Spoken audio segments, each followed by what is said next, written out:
माझे नाव सोपान डाके असून मी राहणार दत्तवाडी बोईसर येथे राहत असून मला मूळव्याधचा त्रास होत होता. तरी मी संतोष कोल्हे यांच्याशी संपर्क साधून त्यांनी मला रिलायन्स कंपनीचे अमृत ज्यूस हे घेण्यास सल्ला दिला. त्यामुळे मग मी एक बाटली सुरुवातीला त्यांच्याकडनं घेतली, तर मला त्या औषधापासून भरपूर फरक जाणवला. नंतर मी पूर्ण 5 बाटल्यांचा कोर्स पूर्ण केला.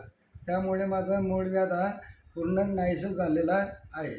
आणि आधीपासून मला गुडघेदुखीचा त्रास होता. मला बसता पण येत नव्हतं आणि त्या औषधामुळे मला गुडघेदुखी पण माझी बंद झाली आणि गुडघे पण एकदम व्यवस्थित आहे. मला बसता उठता येते. असे मी रिलायन्स कंपनीचे अमृत ज्यूस घेतल्यापासून फार धन्यवाद मानतो. आणि तुम्ही पण आपले शरीर निरोगी राहण्यासाठी अमृत ज्यूस हे औषध घ्या.